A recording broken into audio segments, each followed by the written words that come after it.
I'm Dr. Don Bonner with Personalized Wellness. Today I want to do a different video in the sense that I've had this theme working with hormones, and one thing that I get a lot of when I see a new patient is I think there's a lot of confusion and maybe even some controversy as far as supplements.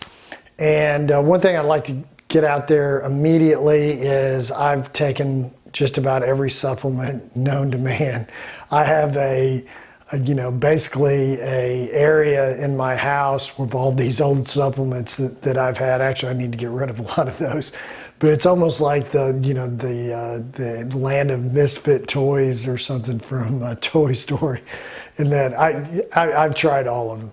And what I would say is I've really gone back to a more basic approach as far as supplements go, and basically what supplements you really need to be taking on a daily basis. Generally, what I tell my patients are, there's about 4 supplements that I think that nearly everybody should take every day, because I think it's very hard to get these supplements in just your diet alone, and that I think they're so beneficial for what they do for your body that we should be taking those on a daily basis. Then from that point on, everything is tailored for that specific patient, depending on what their lab work looks like, what they come to me with as far as medical problems. So a person who comes to me with a history of diabetes is going to be on a different supplement regime, as opposed to somebody that's here for health benefits and doesn't really have any other medical problems. So it's going to be totally different. So anyway, so today, my basic supplement list. So the 4 supplements that I think nearly everybody should be taking. First is magnesium. Magnesium is pretty much deficient on everybody that I've ever seen in my practice. I used to measure levels of magnesium, and I don't even do it anymore because everybody's deficient. Now, magnesium comes in different salts. So you can have magnesium citrate, magnesium glycinate, chelate, malate. There's a lot of different salts out there. The things that I would caution you about with magnesium, if you take magnesium citrate and you take enough of it, it will cause gastrointestinal distress. So for the most part, I recommend a chelated form of magnesium or a glycinated form, because they generally don't cause stomach upset. And I really usually recommend somewhere around 600 milligrams of magnesium. And I take it at night because it acts as a muscle relaxant, and it in general can help you sleep. The next that I have on my list is a good multi-B vitamin. And when I say a good multi-B vitamin, I mean a B vitamin supplement that does not have folic acid in it. I'm not a fan of folic acid. I would rather your B vitamin have methylfolate, which is the active form of folate. I'd like it for it to have some methyl B12. So get a good sourced B vitamin. It's very, very important. Again, B vitamins are deficient in nearly everybody. If you've been on birth control pills in the past, there's a number of things that can cause you to be deficient in B vitamins. So, huge fan of B vitamins. Vitamin D3, again, we measure a vitamin D level on every patient that comes to the clinic, and I can tell you everybody is deficient in vitamin D. As far as vitamin D goes, as far as dosages, it really depends on what your lab value comes back. I really recommend that you get your labs tested and see what your vitamin D level is. Generally, I have patients on 5,000 IUs of vitamin D3 a day. I like that D3 product to have some K2 in it. So again, try to source your vitamin D from a good supplement company, and that's a good starting dose, somewhere around 5,000 IUs. I have patients on higher doses, but I'll see patients with vitamin D levels of 8, 9. And I would rather see them upward somewhere around 70, 80. So they can be very deficient. Finally, a good probiotic. I think probiotics are kind of a no-brainer.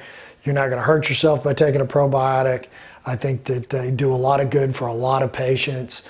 And just again, I can't stress it enough. Get it sourced in some place that's really good as far as the supplements go. We'll talk about that again in just a few minutes before we close. Some other supplements that I use a lot of I use a lot of DHEA and a lot of pregnenolone, but I have a lot of patients on hormone therapy here in the clinic. And one thing that I've noticed is when you give downstream hormones in the steroid cascade, as far as when your body produces steroid hormones, it starts with cholesterol, then pregnenolone, and it moves down a whole cascade. And more towards the end of that cascade is going to be testosterone and estrogen, the hormones that we're typically replacing here in the clinic. When you replace those hormones, oftentimes the upstream hormones can become deficient. So oftentimes I'll have to supplement with DHEA and pregnenolone. And these are easy. You can get these over the counter. And the dosages will vary depending on if you're a man or a woman. DHEA typically is somewhere around 15 milligrams for a woman to 25 milligrams. Pregnenolone somewhere around 30 milligrams at night. And sometimes I'll go up to 60 milligrams of pregnenolone for females to be taken at night. Again, after these kind of basic supplements, everything's really tailored. One thing that I also use quite a bit of lately is I've been using more CBD oil. I like CBD oil. It again does not contain THC, so it is purely CBD oil. It causes no psychoactive effects with patients, but there's a lot of things that CBD oil is beneficial for. I find it beneficial for pain, for anxiety. It can help you sleep at night. So a very clean, nice supplement that I really recommend. And then oftentimes I have patients that have fatigue issues, and this is kind of my fatigue wheelhouse right here of the things that I really like to give for patients that have fatigue and low energy. I like CoQ10. I like an amino acid supplement that I use. It's a powdered supplement that gives you your full array of amino acids.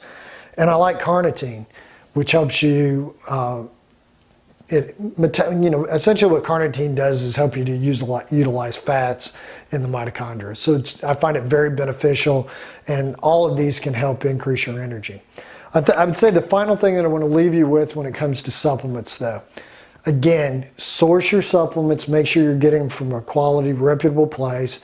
Some of the firms that I use a lot of. I use a lot of Designs for Health. I think they're very good. They're pharmaceutical grade supplements. Thorne is very good. Metagenics, Pure Encapsulation, Zymogen. There's several that are very good.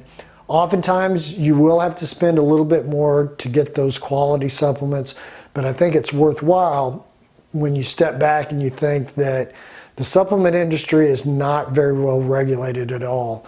And some of these lower tiered supplements can come out and not even have what they're supposed to have in it. So I think that by using some of these, a little bit more expensive products, you're more guaranteed to be getting what you're wanting to get. So again, Dr. Don Bonner with Personalized Wellness. This is just an educational video I shot on supplements because of the confusion that I see with supplements. But hit the button down below, subscribe to the channel, put some comments down below. I'll be more than happy to answer your comments, and share this video.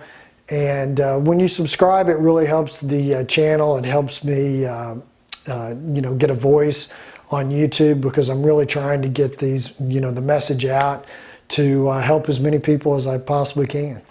But again, thank you for watching the video. Subscribe, and I'll see you next week. Thank you.